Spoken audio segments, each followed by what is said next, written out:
Hermanos, ¿cómo están? Amigos, todos los que nos ven en Opiniones Jaque, les doy la bienvenida otra vez a esta nuestra lección Cómo hacer teología. Como ustedes saben, ya habíamos tocado eh, inicialmente en las dos primeras clases, específicamente la Biblia como autoridad o fuente para la teología, y luego vimos la relación entre la Biblia y la interpretación. Muy bien, después de conocer el triángulo hermenéutico y la definición de teología, que todos ya sabemos que etimológicamente teo significa Dios y logía significa tratado, entonces estaríamos investigando directamente el tratado acerca de Dios, ¿no?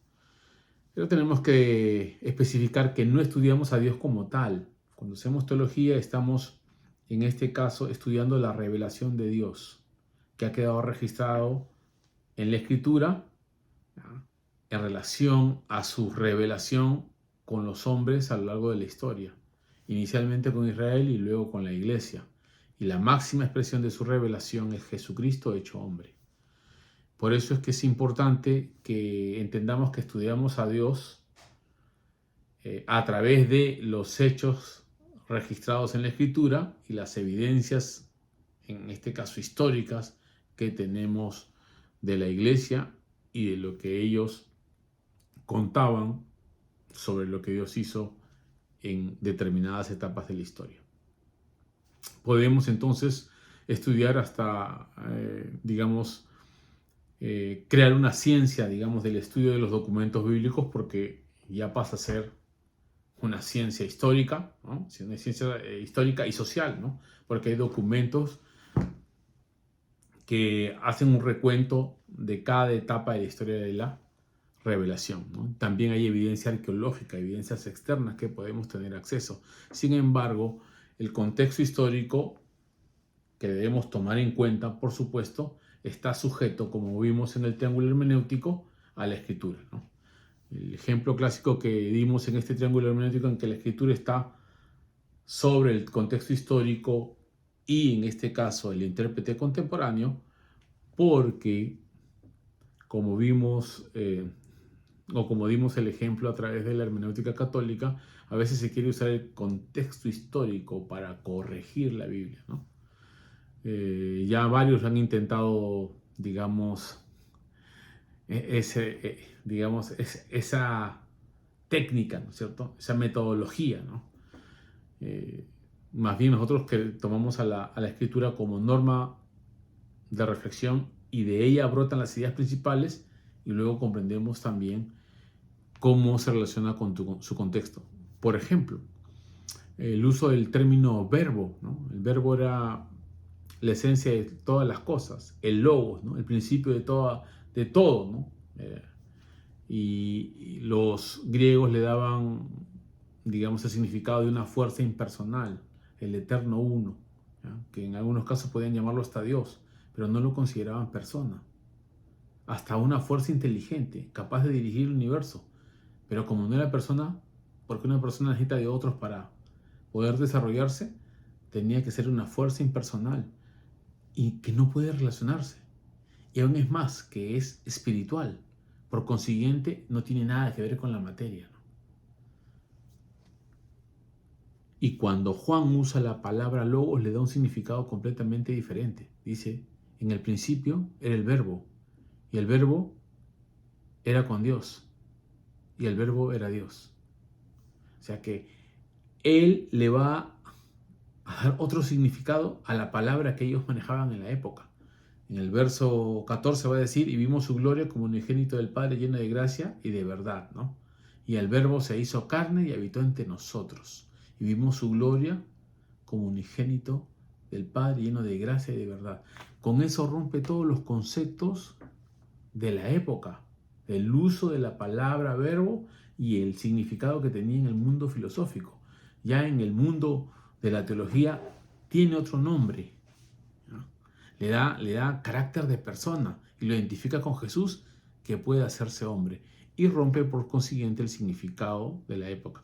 Podemos estudiarlo en el contexto, podemos comprender cómo lo usaban los griegos, sin embargo, sujetamos el significado de la escritura y no tratamos de corregir el pensamiento de la escritura a través de lo que conocemos del uso de los griegos en esa época.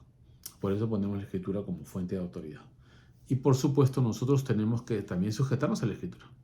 Y aquí viene el siguiente principio que vamos a comunicar o que vamos a enseñar ahora, ¿no? Por ejemplo, que la Biblia se interprete a sí misma. ¿Por qué la Biblia se interpreta a sí misma? Porque la Biblia se autorregula su interpretación. La Biblia da un principio para que se interprete su contenido. Y está en 2 de Pedro capítulo 1, a partir del verso 19. Y esto es importante, me interesa mucho que podamos leer juntos la Escritura, porque este principio hermenéutico es fundamental.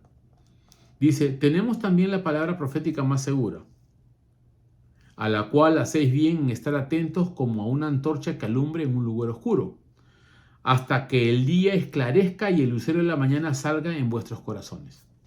Entendiendo primero esto, que ninguna profecía de la Escritura es de interpretación privada, porque nunca la profecía fue traída por voluntad humana, sino que los santos hombres de Dios hablaron siendo inspirados por el Espíritu Santo. Aquí tenemos varias verdades, pero la que quiero hacer hincapié es que ninguna profecía es de interpretación privada, porque Dios se reveló a un contexto, bueno, en este caso una serie de profetas y apóstoles, a un conjunto, y les reveló la verdad de tal manera de que tengan una verdad homogénea, coherente, ya una unidad de pensamiento que facilite el reconocimiento de la verdad que se expone a través de otros. ¿Ah? ¿Por qué? Porque los hombres de Dios hablaron siendo inspirados por el Espíritu Santo. La única fuente de inspiración para todos los profetas y apóstoles fue el Espíritu Santo. Él les reveló la doctrina que ellos tenían que manejar. Por consiguiente, tiene que haber unidad de pensamiento. A pesar de que mantienen sus diferencias en el uso de determinadas palabras, tienen su propio lenguaje, reflejan su propia personalidad y carácter, no pierden su identidad como personas, sin embargo, ellos transmiten el mensaje comunicado por el Espíritu Santo. De tal manera que cuando ellos comparan la información que tienen unos con otros, hay una sola información. Es el principio de la no contradicción. Y aquí quiero hacer hincapié. Quiero hacer hincapié en esto. Esto es fundamental. Si Dios tiene una sola fuente, Pedro, Pablo y Juan no pueden contradecirse. Y esto va a ser clave en la interpretación de la Biblia. Yo me acuerdo que cuando estudiaba, algunos habían, digamos, pretendido establecer la hermenéutica de Hegel, ¿no? Ya. Hegel, ¿no? La hermenéutica de Hegel. O sea que Pedro representaba al judaísmo, ¿ya? A la circuncisión. Pablo representaba a los gentiles y en este caso representaba a la no cultura judía, a la incircuncisión. Y Juan representaba el amor. Ellos tratan de utilizar el método de Hegel, la tesis, el judaísmo establecido por Pedro, la antítesis, o sea, el elemento contrario establecido por Pablo, y luego viene la síntesis establecido por Juan a través del mensaje del amor. Ya, ese concepto no hay en la Escritura. Aunque tienen diferentes ministerios y diferente grupo humano con el cual trabajan, ellos transmiten la misma verdad a ambos. No puede haber contradicción entre ellos. ¿Ya? Y no hay ninguna interpretación privada. O sea, yo no tengo mi interpretación particular. Y esto es algo importante. Cuando uno estudia la Biblia, nosotros tenemos que llegar a consensos según la verdad establecida por la Escritura. Los apóstoles tenían un solo pensamiento que regía su interpretación. Y esto debe ser clave. Y no lo establezco yo, por eso les venía diciendo que la hermenéutica que nosotros queremos enseñar es la que la Escritura enseña. ¿Cómo surge? El principio de interpretación de la Escritura es que hay unidad de pensamiento. No puede haber contradicción. Si yo interpreto de una manera y otro interpreta de otra manera, tenemos que escucharnos unos a otros y reflexionar en nuestra interpretación, porque ninguna es privada, ninguna es personal, ninguna es singular.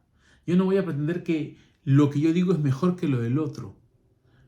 Aquí el eje es Tenemos que llegar a la unidad de pensamiento o la unidad del mensaje para poder pensar de la misma manera. Porque el texto es el que regula la verdad, no yo. Y aquí quiero hacer hincapié en el aspecto de la hermenéutica del intérprete, ¿no? El intérprete regularmente puede sufrir un elemento de orgullo o vanidad proponiendo su interpretación y tratando de defenderla de capa y espada. La idea es que la verdad brote del texto, ¿no? Algunos desarrollan su teología en base a su interpretación o su héroe teológico, ¿no?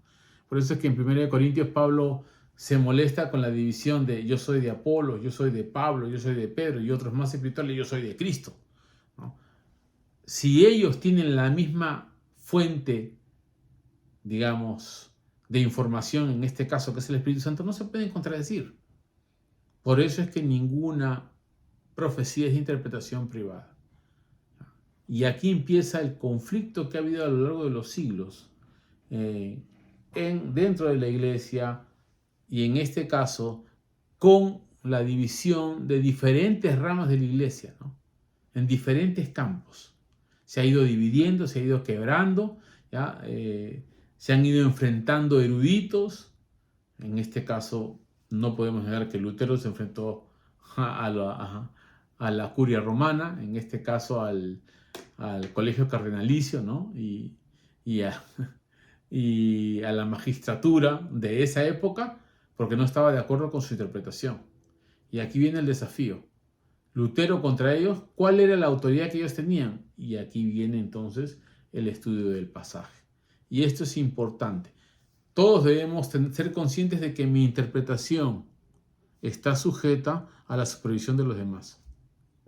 Tenemos que considerar que las verdades son comunes a todos, porque si no tendríamos el Dios incapaz de comunicarse, dice, de la misma manera con todo su pueblo, ¿no?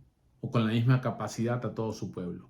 Y tendríamos una contradicción en base a esto, según Efesios capítulo 4, ¿no? Quiero leerles este resumen que hace Pablo en Efesios capítulo 4, a partir del verso 7, que es necesario, ¿ya? Vamos a regresar, no pierda segunda de Pedro, vamos a regresar a segunda de Pedro, pero es necesario entonces que resaltemos